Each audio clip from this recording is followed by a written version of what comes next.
Hey comic book fans, today we're talking about the Antagonist issue 7. Now, as of right now, this is the final issue and 2 more comes out. But when I read this issue, it hit me differently than the last few books. And that's because what takes place in this specific issue. And it really tugs and messes with your point of view on things. And it starts out with the timeline where Destructus got his powers, but it was when he was a superhero and not a villain yet, and a sidekick to the American known as Kid Justice. Now, when he was Kid Justice, the sidekick of the American, he was on a mission to save his little sister.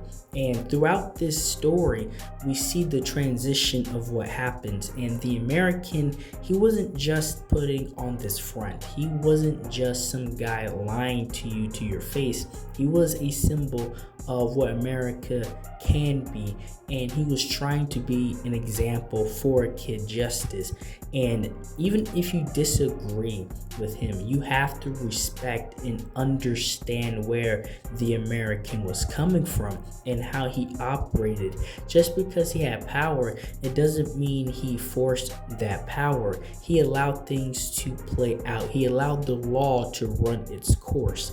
And he understood things that he tried to relate to Kid Justice in the situation.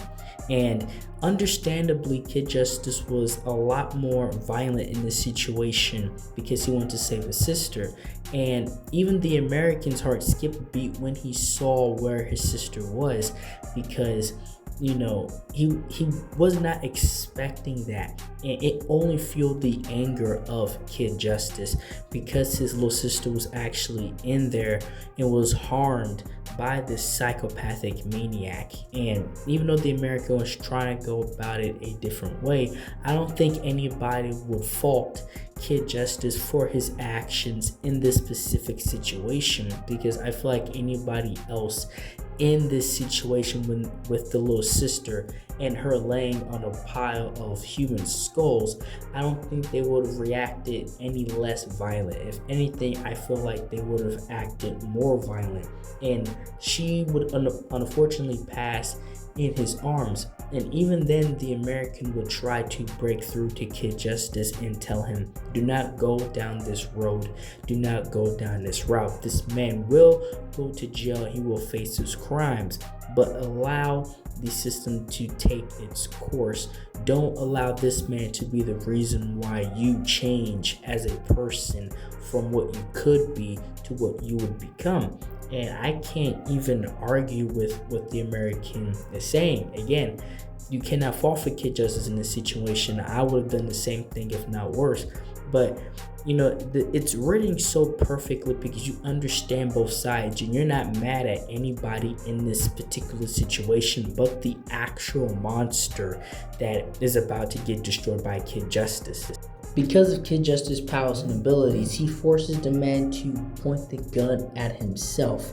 And even in these last few seconds, you understand Kid Justice's perspective, you understand the Americans, and even the actual monster himself is like, you're supposed to be the hero, arrest me and send me in. Obviously that's not an option for Kid Justice at all. And you can see the American, and I want you to pay attention to something here. He was so mad in this moment that not even the American's powers were able to break through. Not even his strength was able to break through. And that's how mad, and that's the level of power that Destructus is capable of when he's really lost his mind. And this was the beginning of the end for Kid Justice. And it was the birth of Destructus. It was the birth of him becoming a villain because he was scarred by his sister's death. That's what, she was the only thing keeping him sane. And when she was, unfortunately unalived, the American was no longer in control of the situation.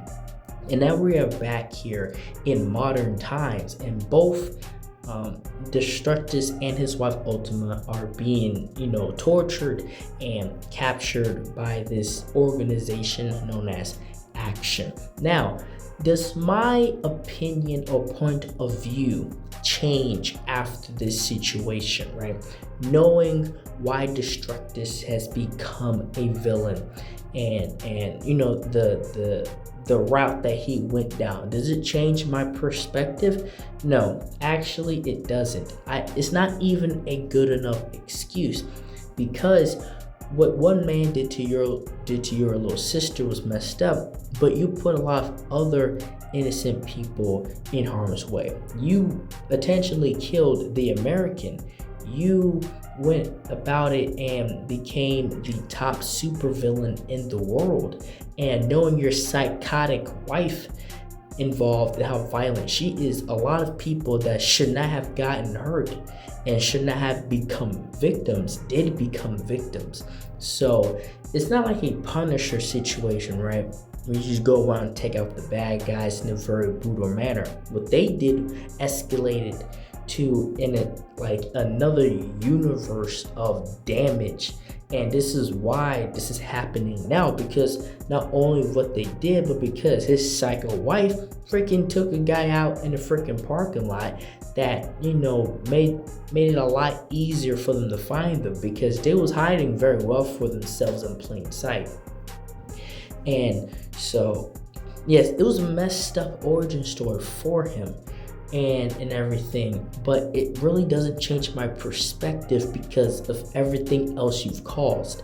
One person's trauma is not an excuse to cause other people trauma, right?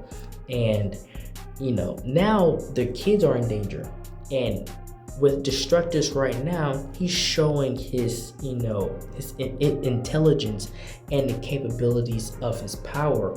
And it shows them at the beginning of possibly escaping out of here, because they still have to find their kids. The kids have barely broken free from action themselves. And then we have other people coming back into the fray, coming back into the picture that once was with the American and a part of the American superhero team. And now they are coming back because they want to kill Destructus and Ultima as well. You have to remember, from other people's perspectives, these are some of the most evilest people, or the most evilest people that have ever walked the earth, at least in their lifetime, right? And so now this world is building, and we're going to see what takes place, and we're going to see how this plays out.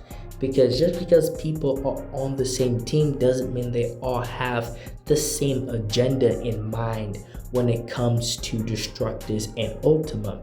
And right now they're by themselves while Action is putting together a new team, and they're bringing the old school team back. So it's like a team and a mini army being put together, and even the head of Action has stepped into this now physically. So I really wonder where this story is going to go and how it's going to escalate from here. And that's all I have for this video. Thank you guys for watching this video. Like, share, and subscribe for more. And thank you for watching.